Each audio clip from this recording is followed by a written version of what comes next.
Hello बच्चों। आपका हमारे यूट्यूब चैनल दीपक सर क्लासेस में स्वागत है। बच्चों, आज की क्लास में हम चैप्टर 1 रियल नंबर का एग्जाम्पल नंबर 5 करेंगे। ठीक। फिफ्थ क्या कह रहा है? प्रूव करना है रूट 3 क्या है? इरेशनल है। तो देखो, मैंने प्रूव करना सिखाया था जब इसकी एक्सरसाइज कराई थी इस चैप्टर में। तो चलो फिर से मैं बताता हूँ कैसे करना होता है। सबसे पहले हम इसे मान के चलते हैं कि ये क्या है? रेशनल है। इसे हमने रेशनल मान लिया। ठीक। अच्छा, तो रेशनल है तो रेशनल नंबर को हम पी बाई क्यू की फॉर्म में लिख सकते हैं, यानी फ्रैक्शन की फॉर्म में, या ए वाई भी बोल दो। ठीक है, लेकिन कंडीशन है क्या है? अगर मैंने रेशनल माना है ना, तो उसके लिए कंडीशन ये है कि पी एंड क्यू जो है ना वो को प्राइम है। Q R co prime and Q is not equal to zero. Q हमारी जीरो नहीं है। समझ में आया? अच्छा, को प्राइम तो जानते हो, जिन दो नंबर्स का एचसीएफ 1 हो, जैसे 2 एंड 3 आर को प्राइम। अब इनको क्रॉस मल्टीप्लाई करते हैं, root 3 Q is equal to P. अच्छा, अब हम इनको स्क्वायरिंग कर देते हैं। Squaring both side. देखो, मैं ये सब काम क्यों कर रहा हूँ? इसलिए कर रहा हूँ, ठीक है, मैं एक बार ये दिखा दूंगा कि पी स्क्वायर किसी नंबर से डिविजिबल है, मतलब पी स्क्वायर किसी नंबर से डिविजिबल है और क्यू स्क्वायर भी उसी नंबर से डिविजिबल है। तो वहां से ये होगा कि पी क्यू क्या है? को प्राइम नहीं होंगे। जब मान लो पी एंड क्यू किसी सेम नंबर से डिविजिबल है, तो समझ रहे हो ना, तो फिर उनका एस सी 1 हो ही नहीं सकता है। तो वही काम मैं करूंगा। ठीक, स्क्वायरिंग करेंगे।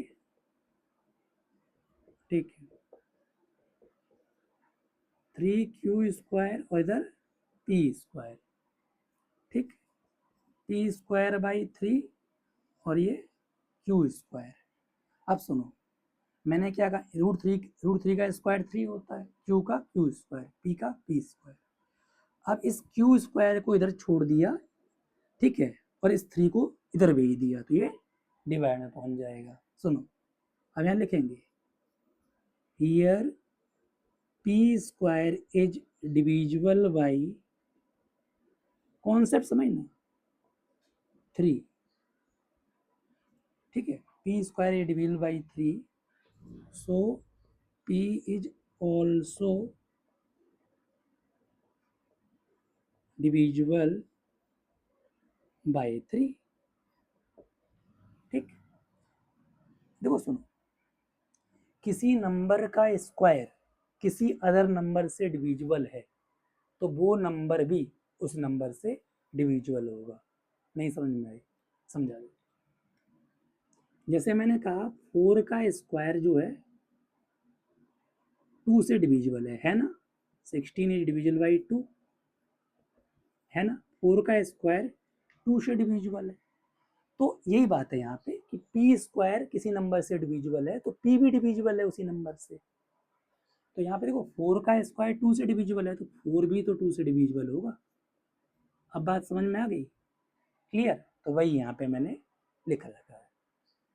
अब सुनो, इधर तो दिखा दिया कि पी स्क्वायर 3 से डिविजिबल है। ठीक है, अब ऐसे ही मतलब पी स्क्वायर 3 से डिविजिबल है, तो पी भी डिविजिबल है, दिखा दिया। अब ऐसे ही दिखाना पड़ेगा कि क्यू भी 3 से डिविजिबल है। ठीक, अब देखो, चीज और समझ में आ गई होगी कि जैसे ये पी स्क्वायर की वैल्यू 16 थी, तो ये 16 2 का ही तो मल्टीपल हुआ, या पी की वैल्यू 4 थी, तो पी 2 का ही तो मल्टीपल हुआ। ठीक, तो हम लोग क्या काम करेंगे? सुनो, अब इधर आ जाओ। अब हम पी को कुछ मान लेंगे कि लेट पी बी, तो पी जो है वो 3 का मल्टीपल है। लेट पी बी 3 के, यानी के का मतलब मल्टीपल है। पी की जो वैल्यू है वो 3 का मल्टीपल है। अच्छा, इसे फर्स्ट इक्वेशन नाम दे दो। अब पी की वैल्यू को यहाँ रख लो। हमने पी को क्या माना है? 3 के माना है। बात समझ में आ रही है? Putting P in first equation, P को फर्स्ट इक्वेशन में हम रख लेते हैं, यहाँ रखेंगे। √3q है और p क्या है हमारा 3k है, p की जगह 3k रख दिया। अब फिर से स्क्वायरिंग करूंगा, समझ में आया। अब मैं ये दिखाऊंगा कि q भी 3 से डिविजिबल है, p तो दिखा दिया था यहाँ पे। अब ये दिखाऊंगा कि q भी 3 से डिविजिबल है।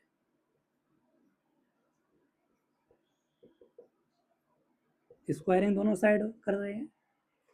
√3 का स्क्वायर करोगे 3 पे ही है, q पे नहीं है रूट, तो 3q स्क्वायर और ये 9k स्क्वायर। क्लियर। 3 3 जा 9 कट जाता है, ऐसे बताया गया था आपको, ठीक है। q square equal to 3k square. अब इस 3 को इधर भेज देता हूँ, q स्क्वायर के नीचे इधर k स्क्वायर रह गया, ठीक। Here q square is divisible by 3, so q is also divisible. यही वाली स्टेटमेंट, जैसे p स्क्वायर 3 से डिविजिबल है तो p भी 3 से डिविजिबल था, वैसे q स्क्वायर 3 से डिविजिबल है तो q भी 3 से डिविजिबल होगा। q is also divisible by 3। अब देखो सुनो, मैंने अब दिखा दिया कि p भी 3 से डिविजिबल है, q भी 3 से डिविजिबल है, इसका मतलब p q क्या है, कोप्राइम नहीं रहे। बात क्लियर, क्योंकि दोनों नंबर 3 से डिविजिबल है। अब लिखेंगे हेंस या देयरफॉर आवर एजम्पशन या कॉन्ट्राडिक्शन, जो हमने माना था वो हमारा क्या हो गया, रॉन्ग।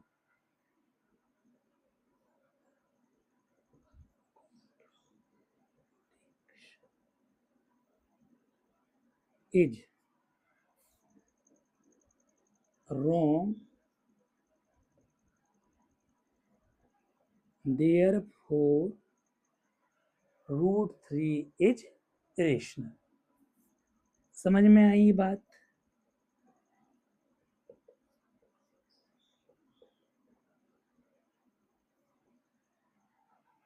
आ रहा है समझ में, ठीक है। देखो फिर से आप शॉर्ट में समझा देता हूँ। इनमें उल्टा होता है, अगर हमें इसे इरेशनल प्रूव करना है तो हम इसको मान के चलते हैं कि ये रेशनल है, तो √3 को रेशनल माना। कंडीशन जब रेशनल माना तो मैंने ये कहा कि जो पी क्यू को प्राइम है और क्यू जीरो नहीं होगा, क्योंकि जीरो हो जाएगा ना, something by zero not define होता है। फिर क्रॉस मल्टीप्लाई करा, क्रॉस मल्टीप्लाई करने के बाद जो भी इक्वेशन बनेगी उसे आप फर्स्ट इक्वेशन कह दोगे, ठीक। स्क्वायरिंग बोथ साइड, दोनों तरफ स्क्वायरिंग करी, फिर ये नंबर जो भी नंबर इधर रहेगा उसको उधर भेज देना है। तो वैसे ही पी स्क्वायर 3 से डिविजिबल था तो पी भी 3 से डिविजिबल है, तो पी जो है 3 से डिविजिबल है तो इसका मतलब पी 3 का मल्टीपल है, तो पी को हमने 3k मान लिया, ठीक। अब p की वैल्यू को यहाँ रख दिया, रखने के बाद स्क्वायरिंग कर दी, फिर सेम तरीके से इधर दिखा दिया कि q square and q are divisible by 3, यानी q भी 3 से डिविजिबल है, तो p एंड q जब दोनों 3 से डिविजिबल है तो ये हमारे क्या कोप्राइम नहीं है। अगर कोप्राइम, ये हमारे कोप्राइम नहीं है तो इसका मतलब, ठीक है, ये रेशनल भी नहीं है। समझ में आया, ठीक है। देख लो, समझ लो, फिर हम एग्जाम्पल नंबर 6 करते हैं।